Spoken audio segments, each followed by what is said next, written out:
markets still closed. In Sri Lanka, actually, they're closed today, which is one day after that historic election. And the victor in this contest was the incumbent president. But his opponent's side says that their man is under virtual house arrest.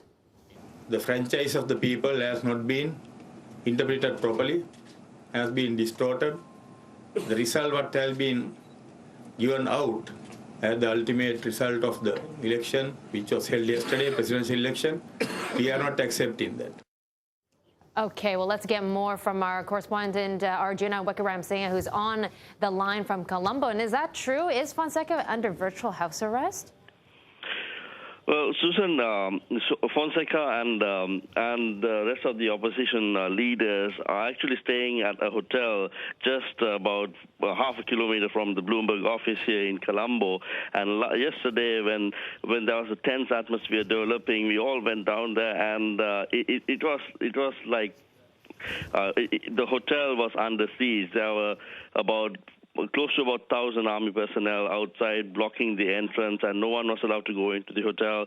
But the government keeps denying that Fonseca is under house arrest or the hotel is under siege, and they're just saying that the security measures were put in place to make sure that the angry Fonseca supporters won't do anything out of the ordinary after his election defeat yesterday.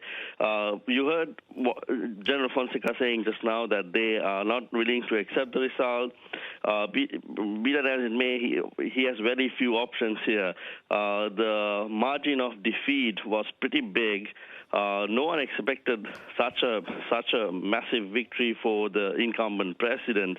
So it's just that the opposition now can seek redress from the Supreme Court, which will take time. But for all intents and purposes, the election commissioner has declared the President Rajapaksa, the winner of the election yesterday. Arjuna, Bernie here as well.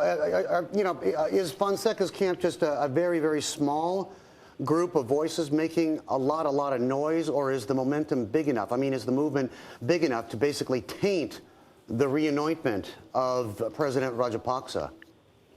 Well, I don't think it's constitutionally possible right now unless they take this matter to the Supreme Court.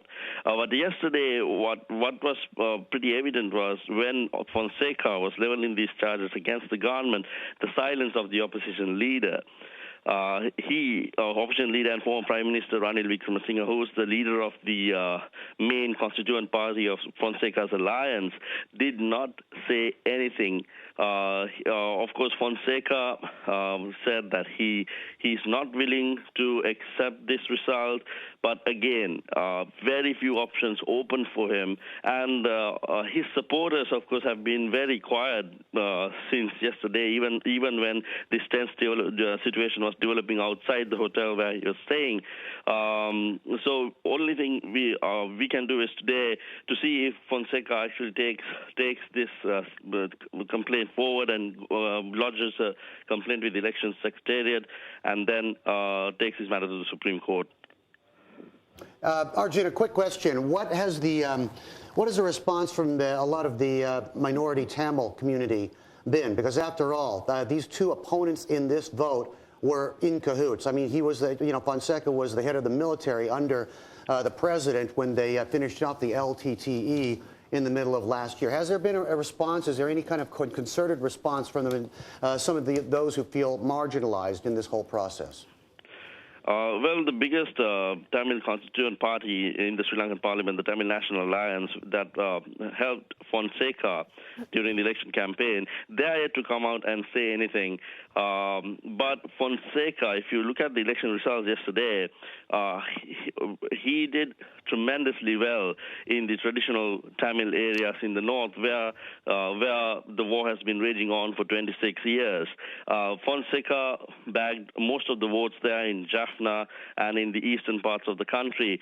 So the Tamils voted for him, largely because the major constituent party, Tamil National Alliance, wanted them to do so. But beyond that, there hasn't been any sort of response or reaction from the Tamil National Alliance after Rajapaksa was declared the winner yesterday.